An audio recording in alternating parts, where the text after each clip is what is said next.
It's the end of 2022, and I want to share a message with my Prosperity Homestead subscribers. Now, I'm going to take a little bit different format than I have in the past, and I'm going to just right straight to the camera, talk with you. I've made a list of a few things to cover based on questions that subscribers have asked off of the newsletter channel as well as off of the YouTube channel. And I'll probably host this video on the YouTube. But first off, I'm Justin Hitt. I am a permaculture design consultant and now recently a Virginia Master Naturalist. So I do have an intense background on agriculture as well as the concept of homesteading, the concept of creating for yourself a self-sufficient home, a home that is independent of economic upturns and downturns, which we have seen over the last year, as well as able to sustain a family and the growth of that family. And we'll talk about that a little bit more.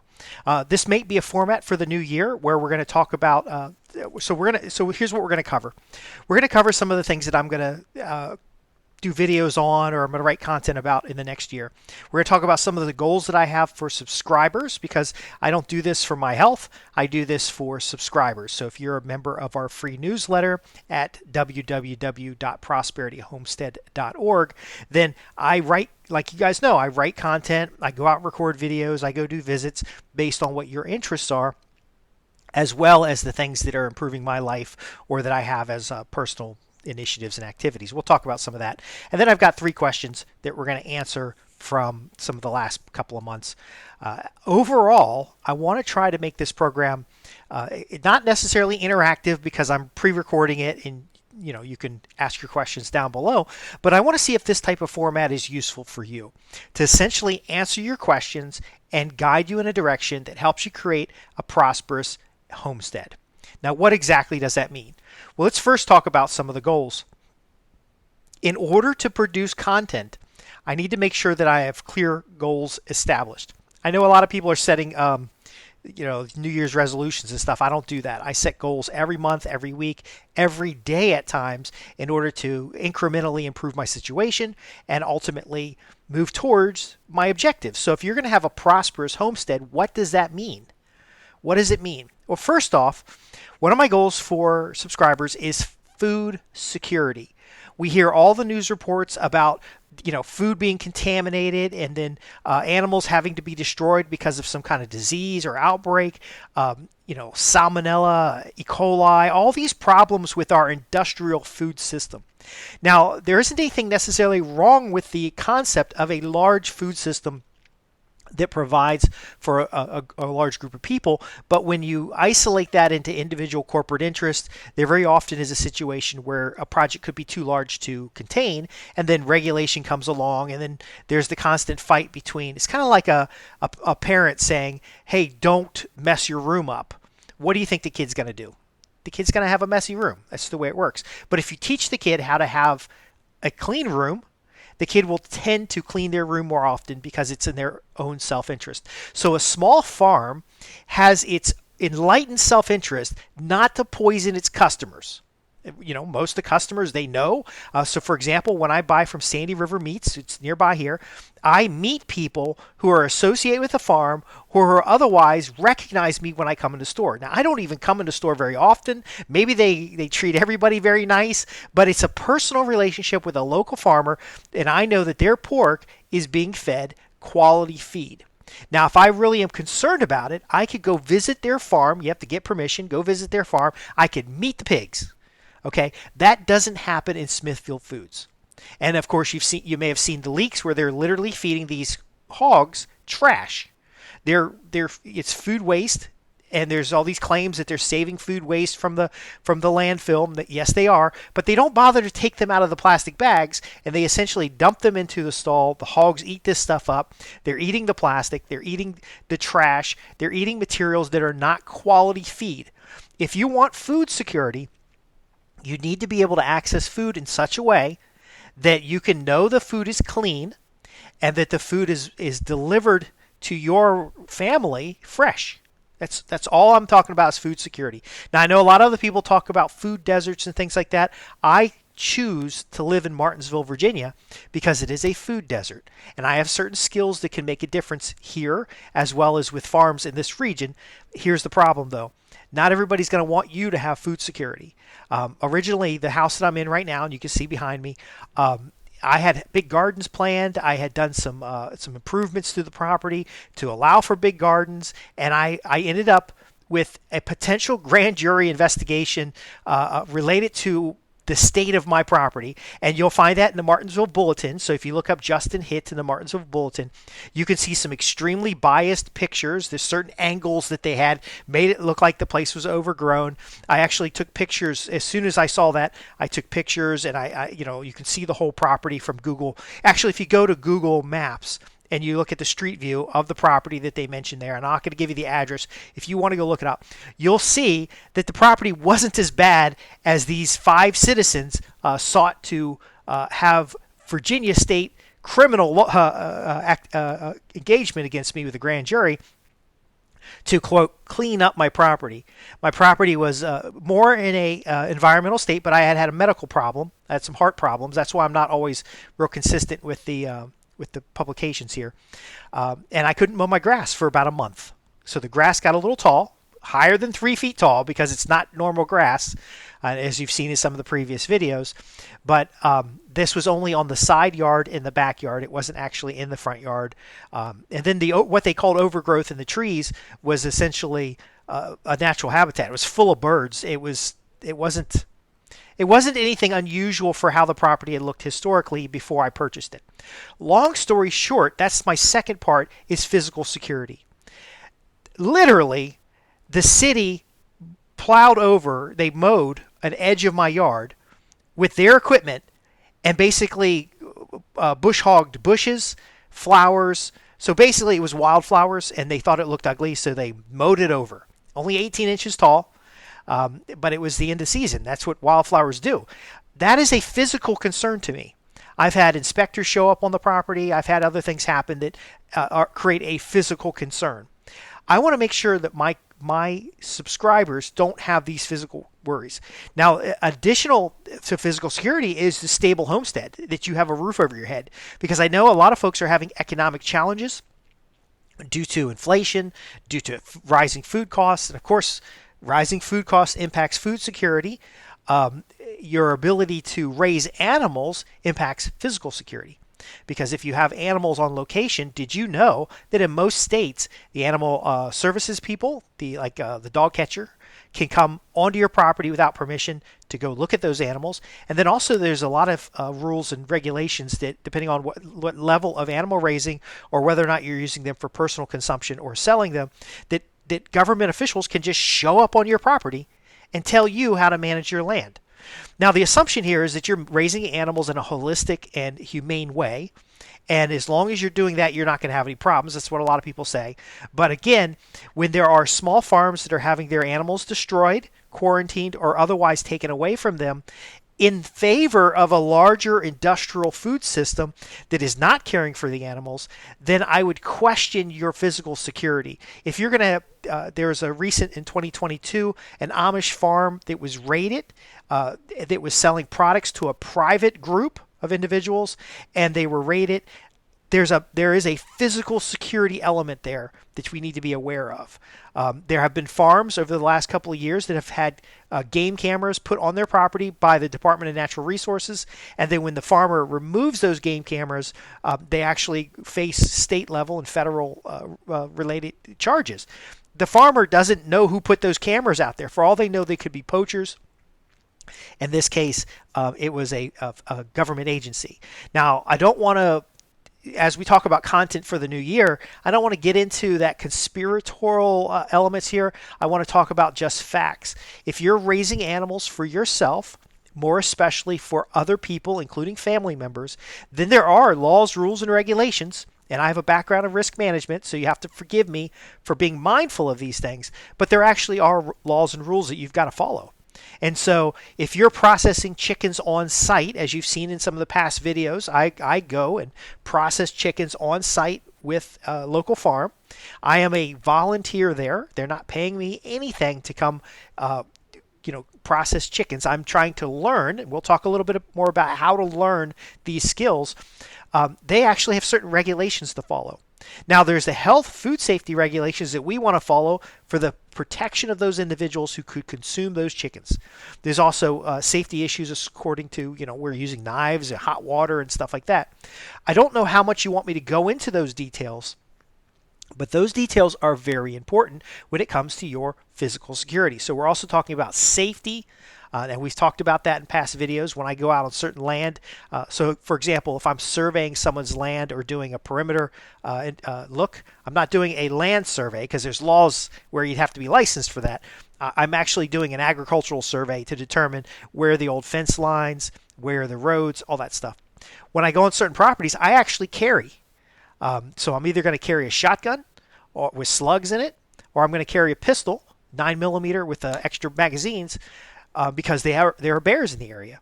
Now, 9mm is not going to stop bears, but it makes me feel better that I could put 15 rounds at a target in a short period of time. But I digress. My point being is that I would like to cover more content so that you can gain physical security in those areas. So the health of your animals, the stability of your homestead, whether or not I've heard cases in 2022 where outsiders have been stealing livestock. Well, we don't want that to happen. You invest time, money, and emotions into your animals. You don't want them stolen. Finally, economic security. And I really believe these 3 points all work together. Food security, physical security, and economic security. I believe all those things work together. And I'd like to show you some ways that you can homestead so that you can increase these elements and gain more personal freedom in the sense of kind of doing what you want. Now, this isn't necessarily going to be the business opportunity freedom that a lot of people are talking about. I know there's a lot of videos about how you can make $100,000 a year with your small farm. I don't really think that is right for everybody. And you tell me. That's why I'm doing this video. You tell me, is that what you're looking for? But ultimately, from the perspective that I live, I just want to live. I want to be left alone. I want to live in a quiet place. I don't want to hear other people's dogs barking or even my own dog barking. I don't want to have raccoons get into the chicken coop. I don't want to have, and by the way, I don't have a chicken coop now. I don't have goats. I don't have anything. I'm starting from scratch like a lot of you folks.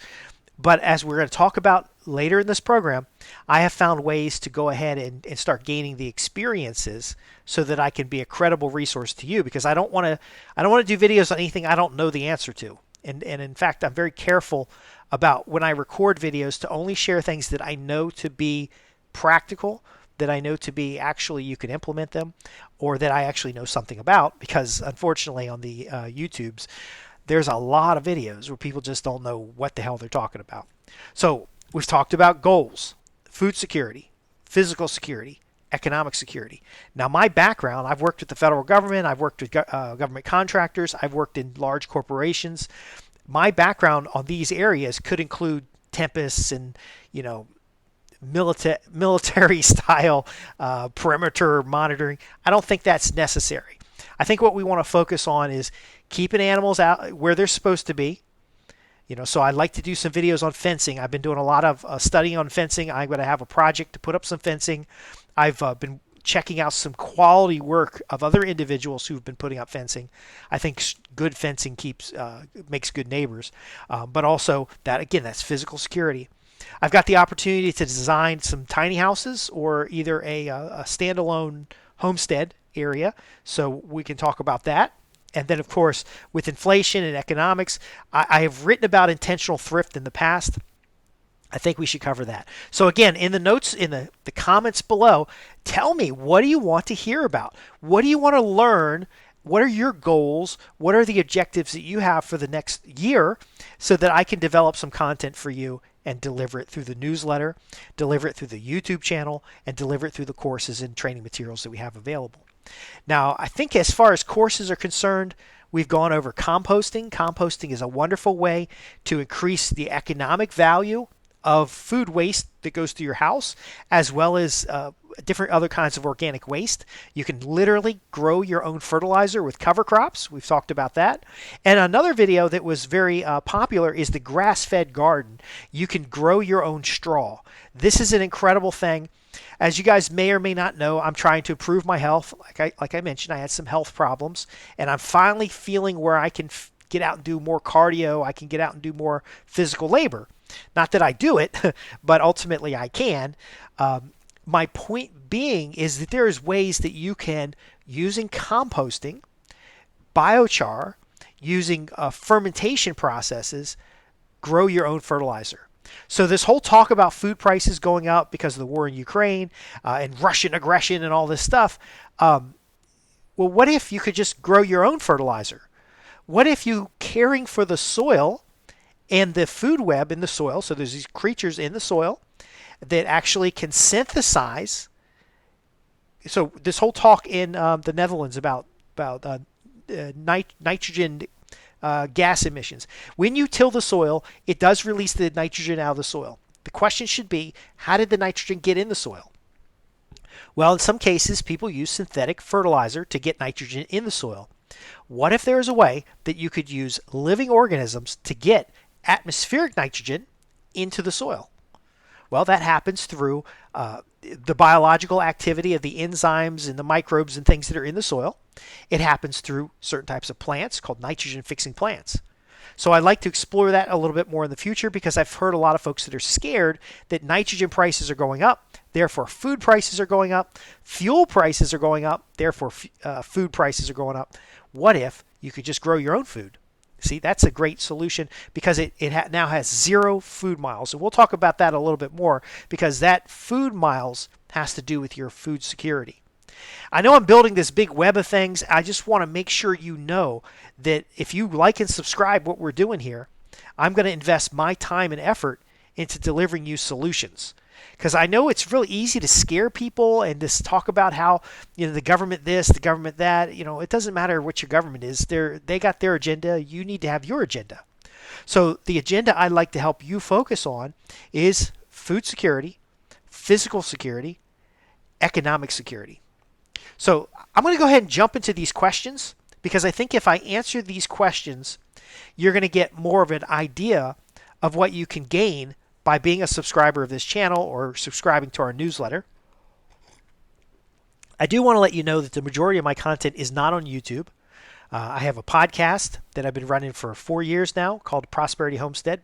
I've got a website, Prosperity Homestead, and I've got a number of books and publications that I put together on organic agriculture, sustainable community, building designs that are energy efficient, and also land management practices. So if you have questions on any of those areas, be sure to ask those questions below.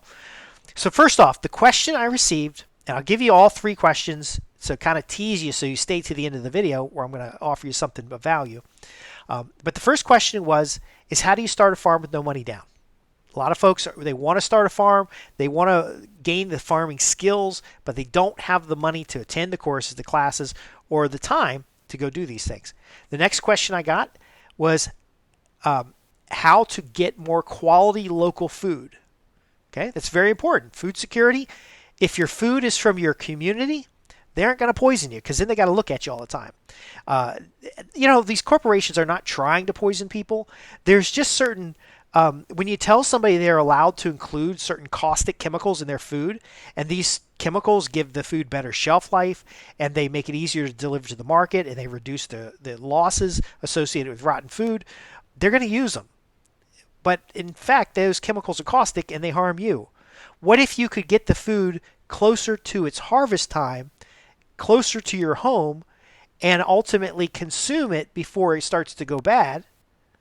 Well, we'll talk about that in a little bit. The last part is how do you start your homestead? There's a lot of folks concerned about the rising costs to build a house, and they go with the mindset that I'll save money by doing it myself.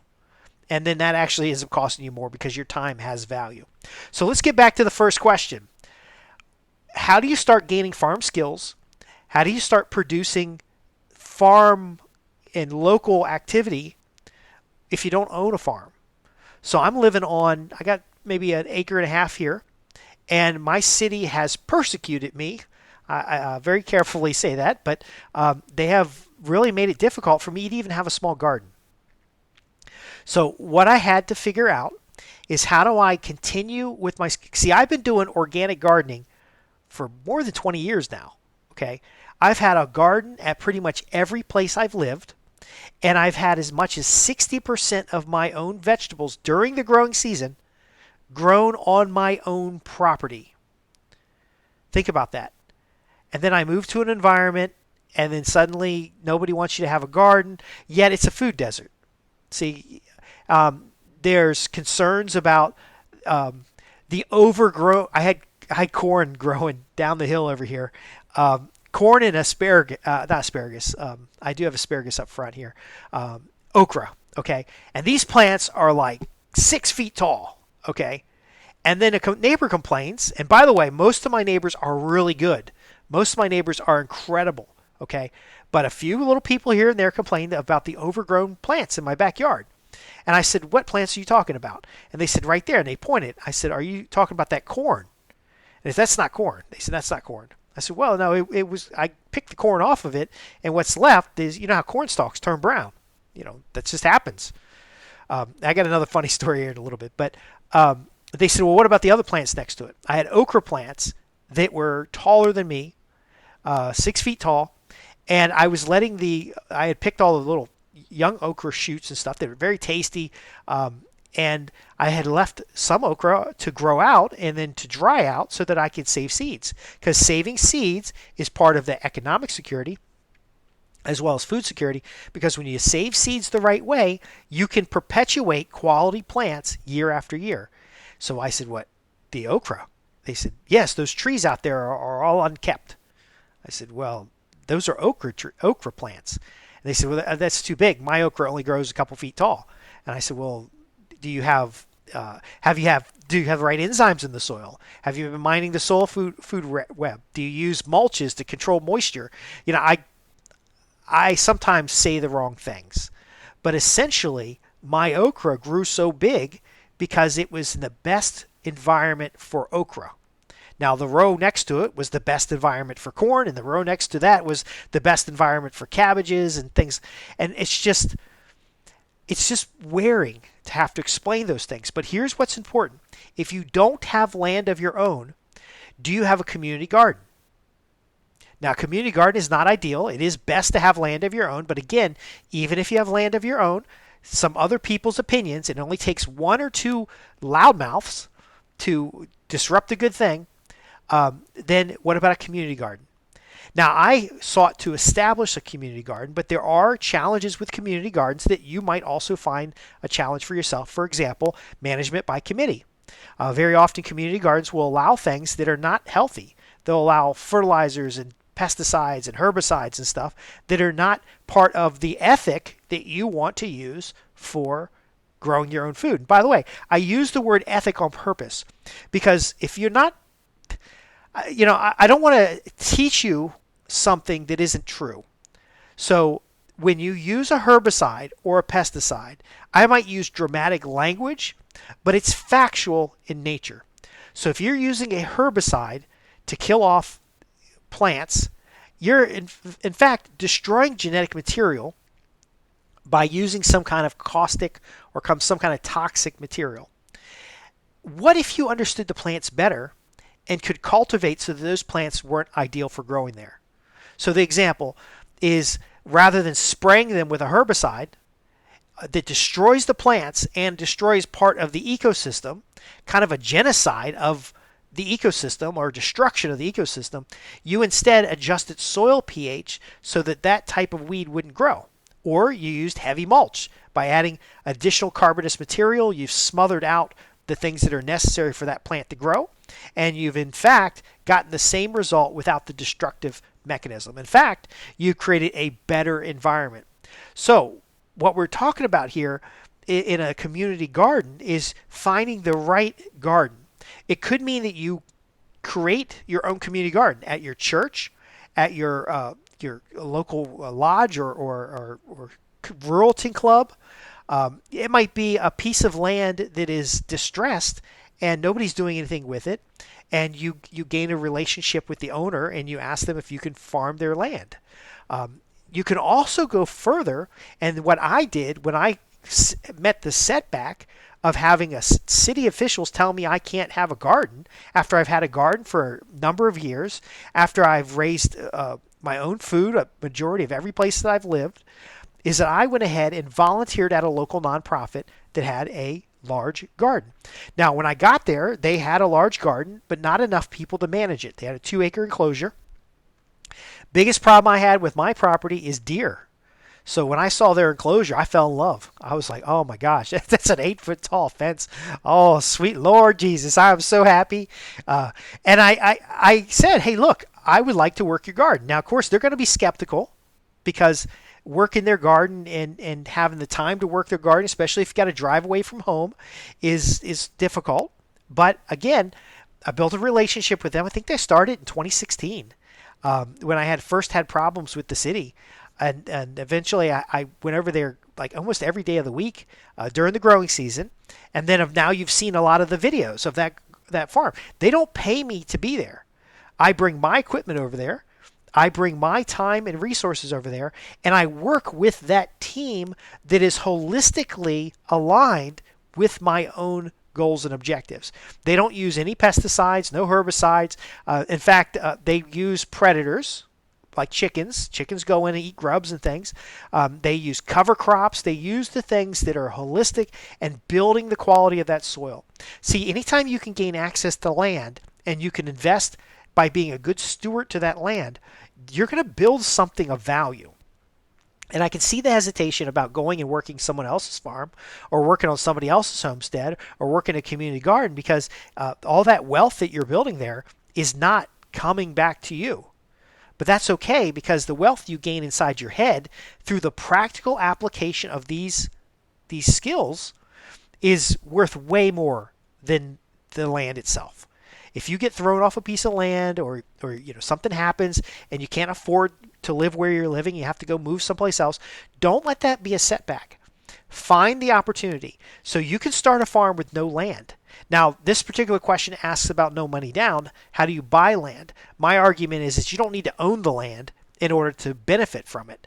When I go over and I'm working on this farm, I will pick a bushel or two of vegetables and I will leave half with the owner of the property. And that's a fair arrangement. I harvest. I've done a lot of the work. I leave them half. Now, you might be saying, well, if I'm going to do all this work, I want to keep it all. In reality, the landowner's paying for the land. Their own labor goes into that property. Their own effort through whoever else works there or their animals, manures are feeding the soil. They're going out buying cover crop material. They're storing tools. In fact, if I'm leaving half with the farmer and taking half to myself, I've actually got an overwhelming advantage there because I haven't put in all the work. So we want to adjust our mindset a bit to understand that you don't need to own the land. And in fact, owning the land could have contributed overhead that is above and beyond your current capabilities and could cause you to, by wanting everything, losing it all.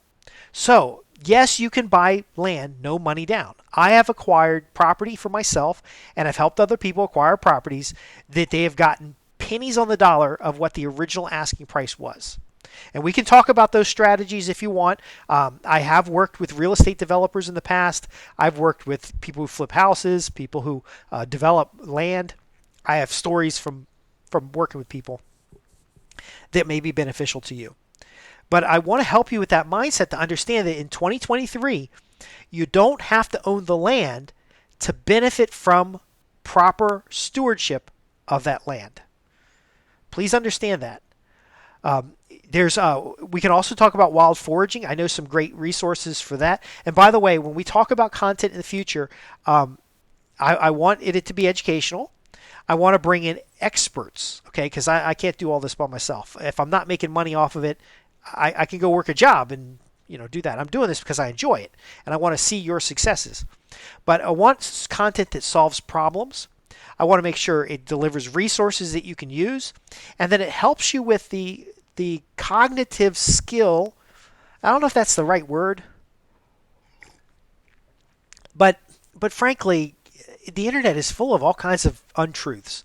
if you go watch a lot of these homesteading videos and things, they're designed to keep you on YouTube. And that's not what I'm looking for. I want my subscribers, especially my paying clients, because I do have a paid newsletter as well. I want them out there doing something valuable. I don't want them watching the YouTubes. So I'm very hesitant in making my content anything more than what I can just get out there. And then, of course, I answer your questions, which makes it more valuable.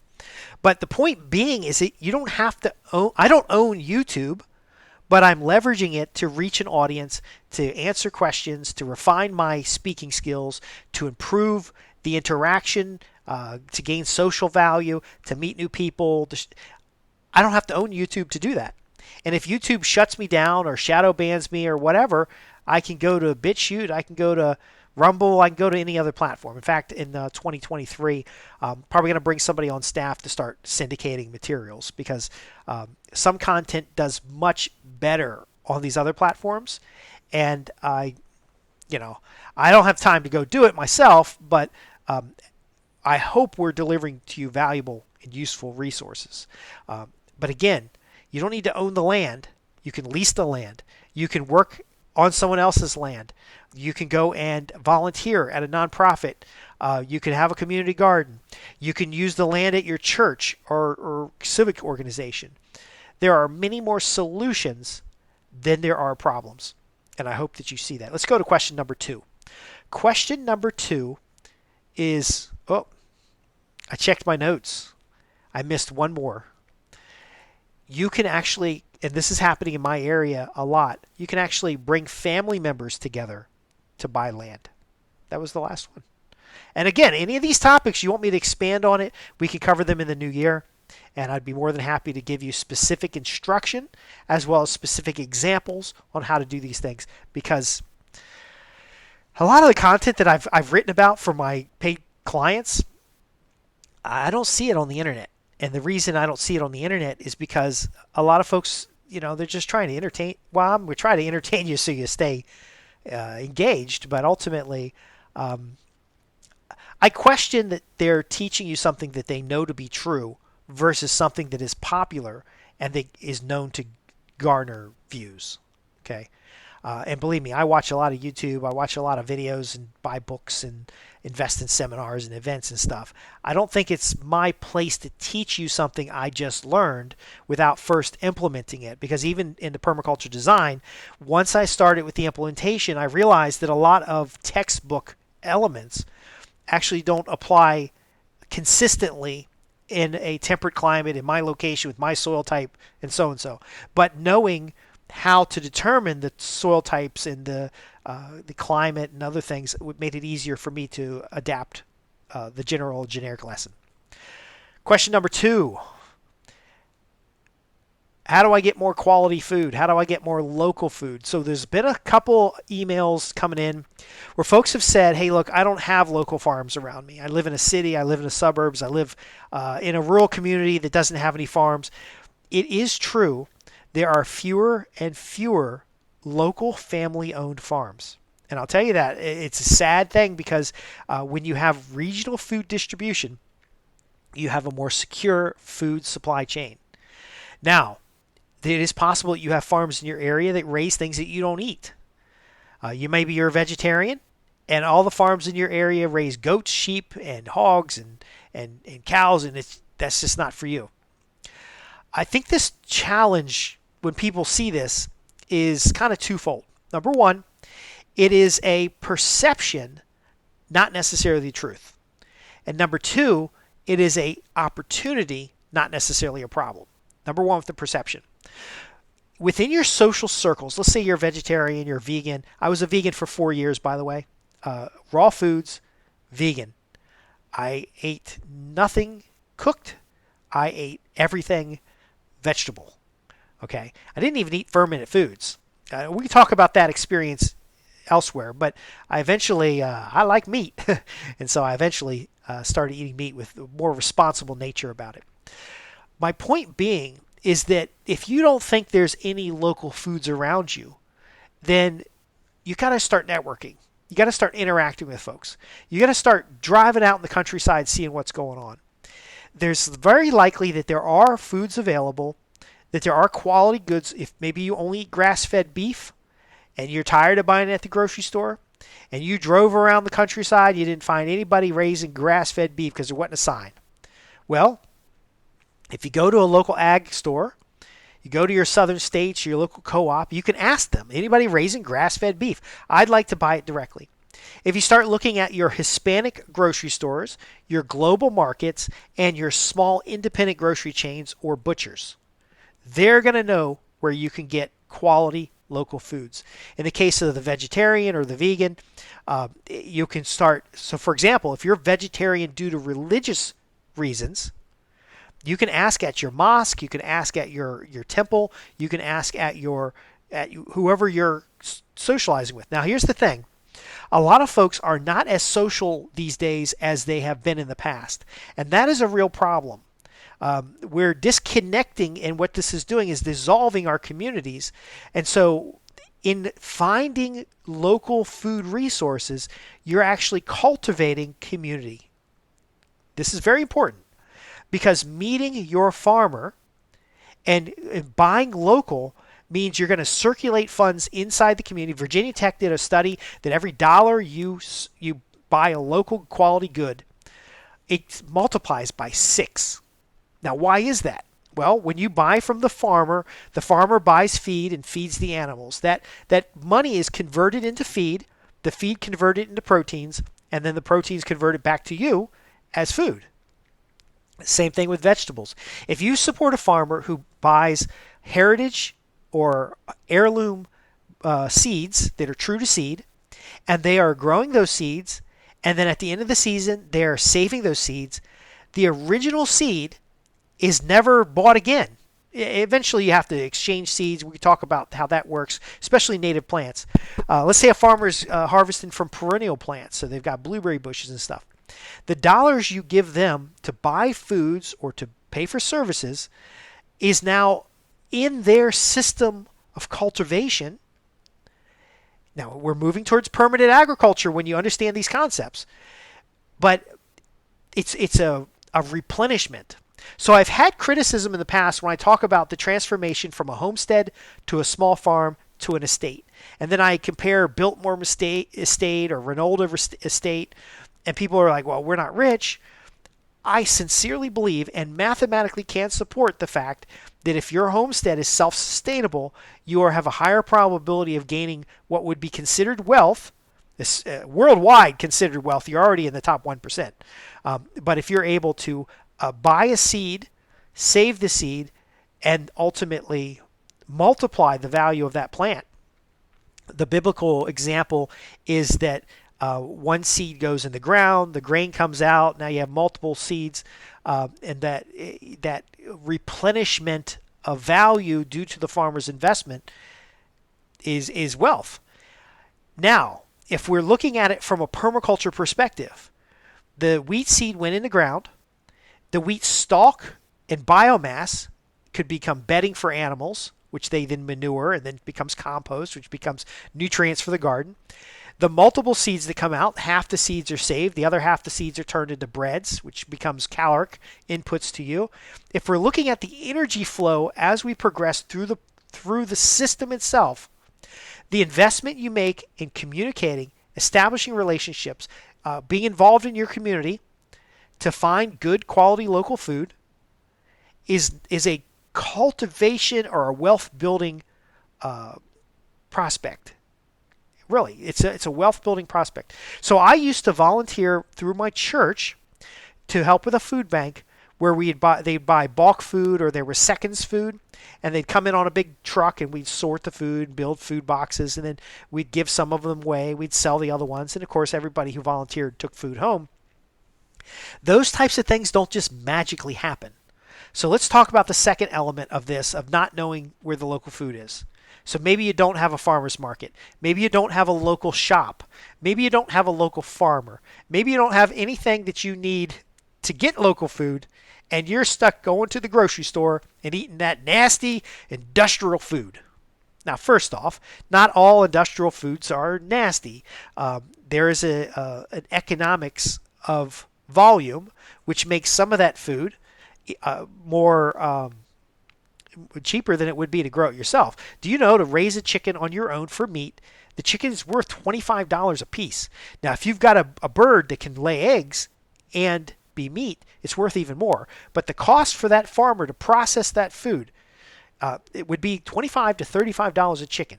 So a small farm who had to hire staff to process chickens, plus the feed, plus the time of the farmer, makes that chicken cost way more than the $10 you're going to pay at the store, or the $5 you're going to pay at the store. So what we got to do first in the opportunity side is identify the quality products that are available. Focus on purchasing those products or advocating getting more of those products at the store through voting with your dollar.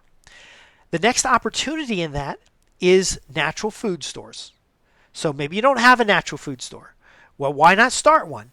Why not start a co-op? The opportunity here, when you find the lack of quality food, is to introduce quality food. And the most important element of that is the consumer. This is very important. A lot of folks miss this, and a lot of times there's some arguments when it comes to permaculture about capitalism versus socialism. How do we care for the earth and people if we're in a profit-driven? The seed in the ground, properly cultivated, creates profits. Okay, one kernel of corn turning into two stalks of corn cobs is a capitalistic free market growth type of thing. Okay. Now, again, what we see as capitalism in the United States tends to be crony capitalism. We see a lot of regulations. We see a lot of restrictions in the marketplace. Like, for example, that in most states you're not allowed to consume raw milk. Like, literally, I can watch a YouTube video of somebody in India, somebody in Ukraine, somebody in Uzbekistan, somebody in another country milking a cow, drinking the milk. Like, right straight from the cow, they're drinking the milk, and they're still alive. How does that happen? In fact, some of them are pretty healthy, and I saw a video from Iran, and they live in a desert with nothing, and they look pretty healthy, and they're drinking raw milk. Now, a lot of times they're also value-adding those products. So they're making cheeses, and they're making butters, and they're making creams. If you can't find that in the local store, and you can't find that with a local market, find the customer. Find the customer. Because if there are enough customers asking for something, then it will show up. Somebody will find you. So initially, the Prosperity Homestead newsletter was a way for me to find affluent customers in my region who were interested in local quality foods. I'll tell you right up front.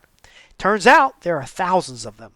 And the more of them there are, the more likely you're going to have a farmer's market. Now, when I lived in Williamsburg, Virginia, the farmer's market was incredible because there was a high volume of affluent individuals who valued quality food and the community that comes with going to the farmer's market interacting. Martinsville, Virginia, farmer's market is not that great. Going to Danville, Virginia, though, farmer's market is excellent.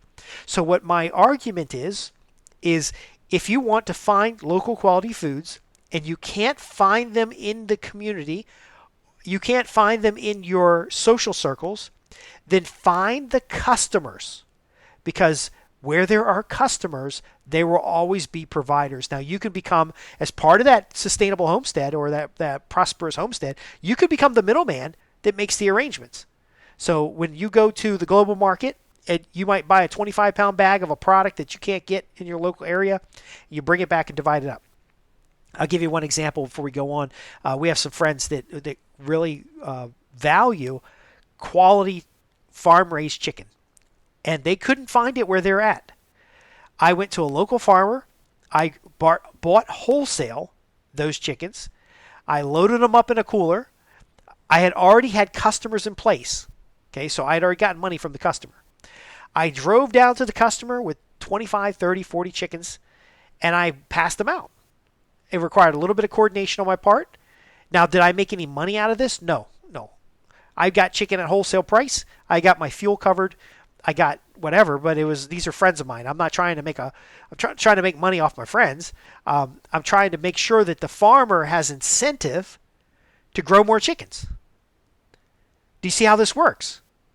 So if you don't have quality food in your area, that's number one, it could be perception. You might not know that there's quality food in your area, and there actually is. And if you go to the markets that we talked about, you'll very often find it. Because culturally, there are cultures in the United States that value quality, fresh food.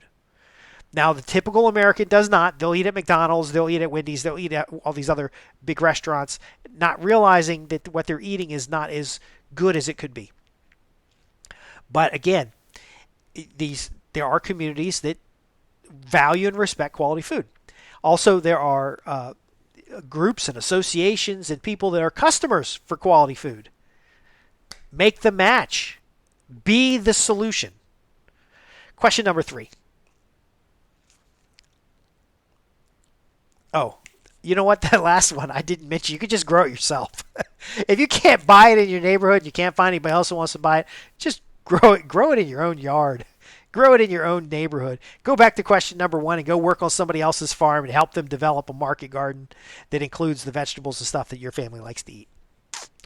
It's not rocket science, folks, but a lot of times there's so many distractions these days, you don't think about these things. So that's what I want to try to do for the newsletter. I want to try to make sure I'm helping you think about these things. I'm helping you find opportunities, helping you find solutions. Question number 3. I mentioned the $25 chickens. Okay. Quality, holistic, organic food is not subsidized by the government. Quality food that's full of enzymes that build your gut biome. By the way, the gut biome influences your ability to think.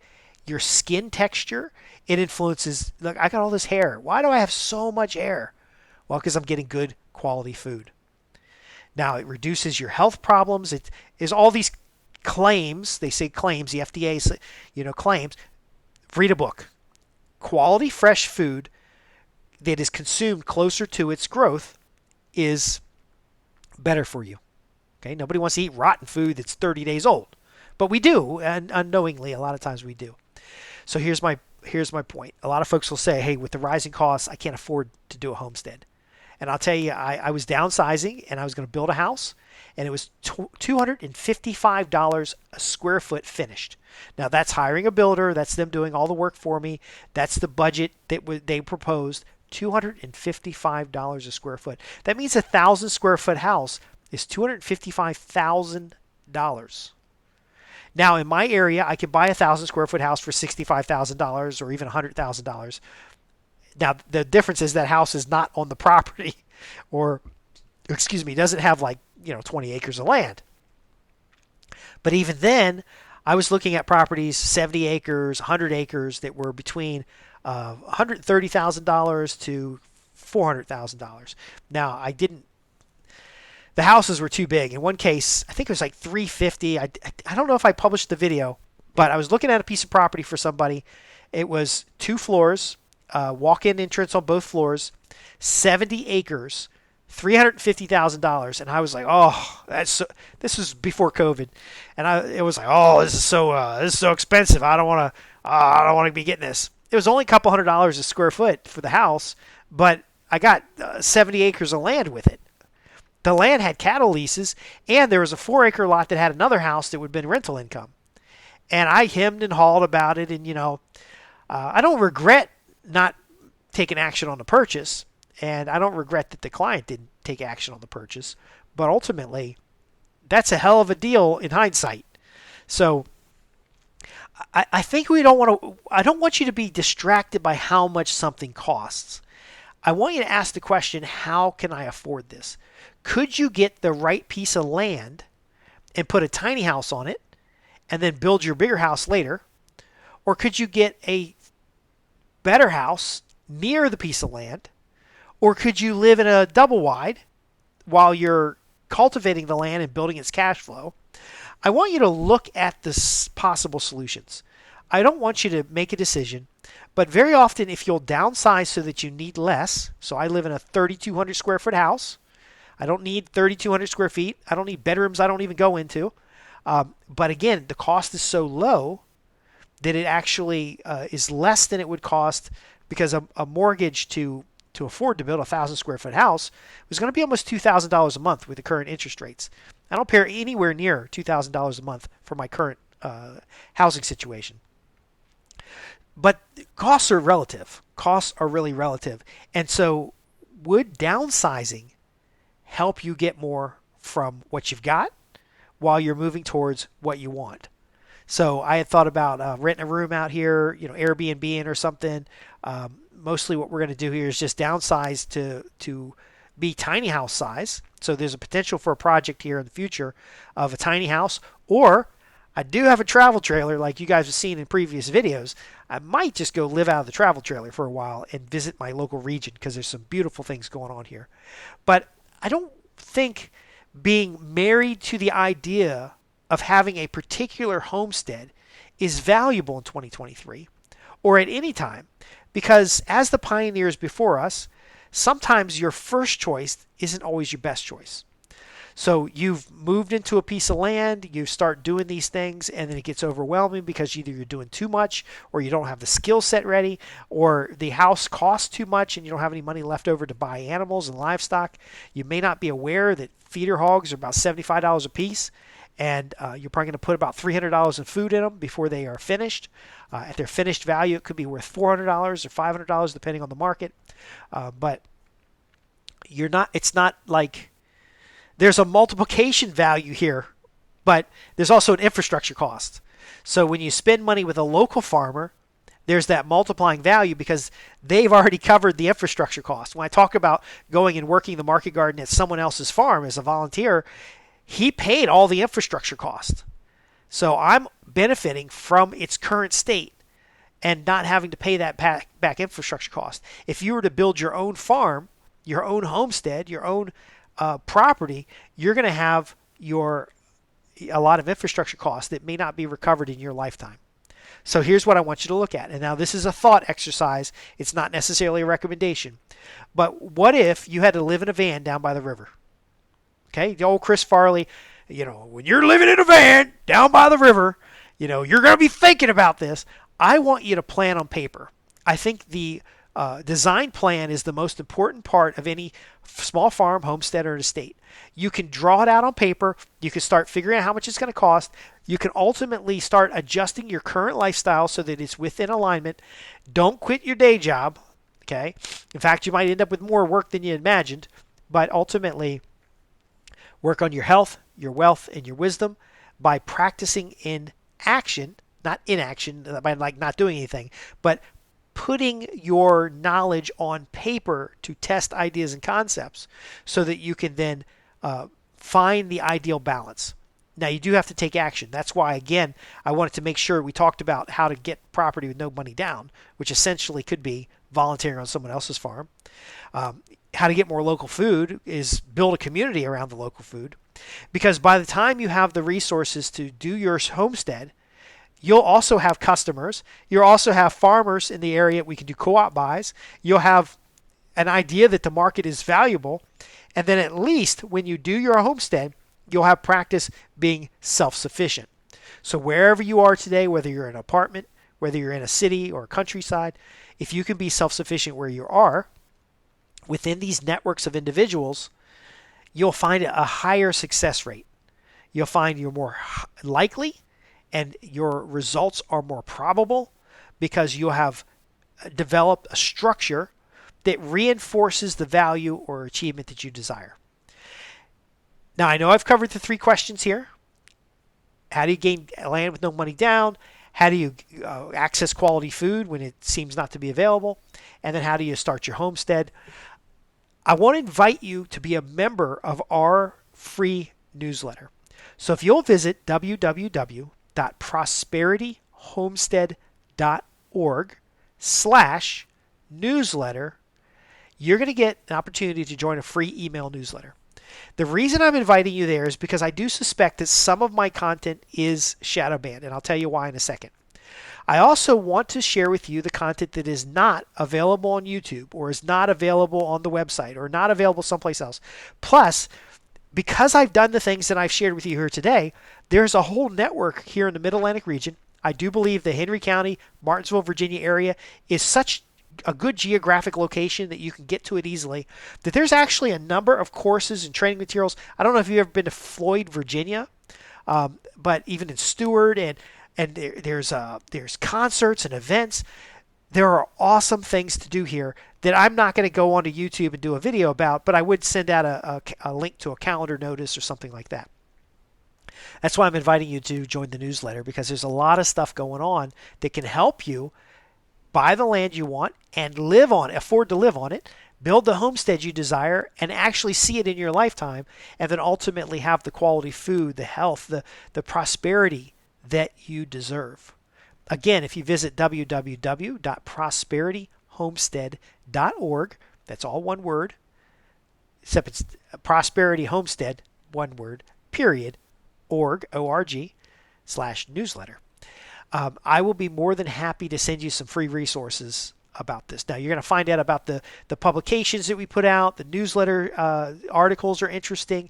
But more importantly, if you're a newsletter subscriber, when you send me an email to ask a question, I know you've committed.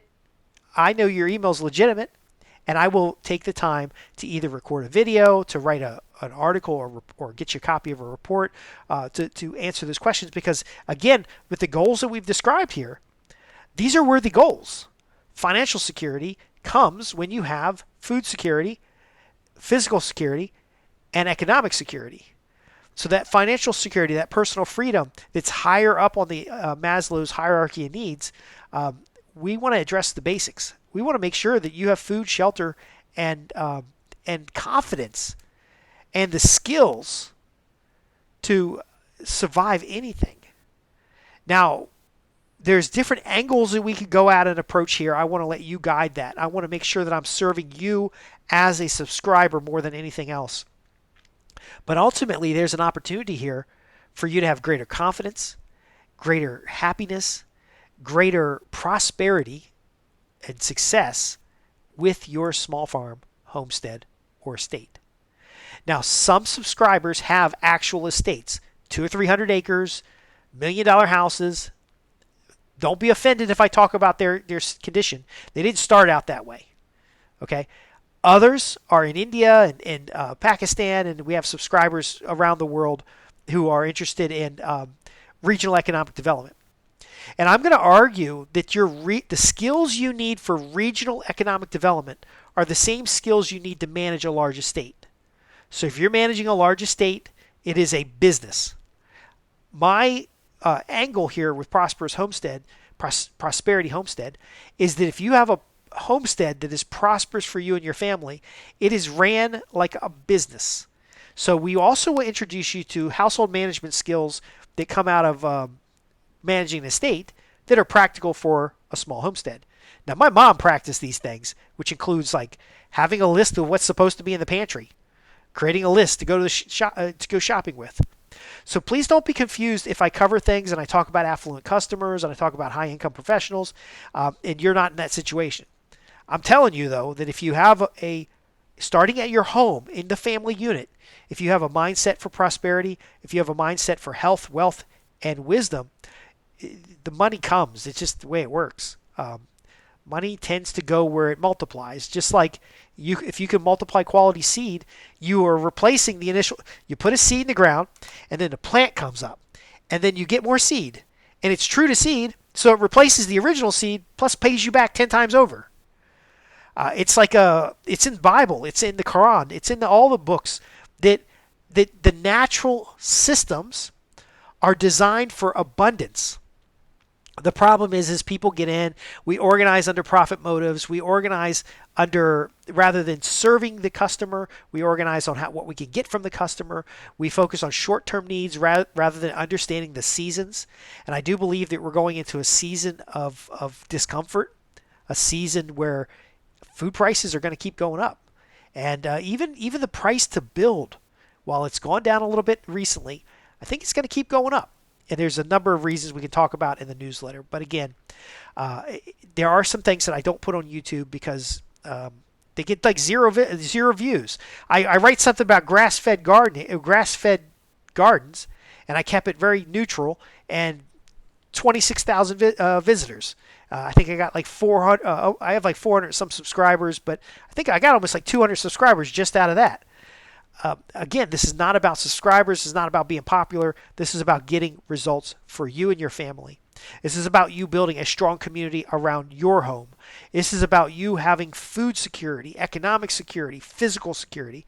And while it's not going to be popular for everybody, for those that this is resonating for, be sure to visit. There's a link in the description, www.prosperityhomestead.org/newsletter, and join us. And of course, while you're there, you can ask all the questions you want. I love to hear from subscribers.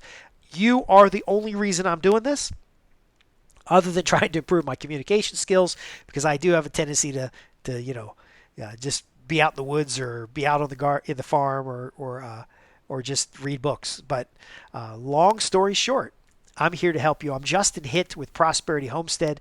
Thank you for being a part of what we do in 2022. And whether you're listening to this in 2023 or 2050, results come to those who use their mind to find solutions. There are more solutions than there are problems, and you can have a prosperous homestead.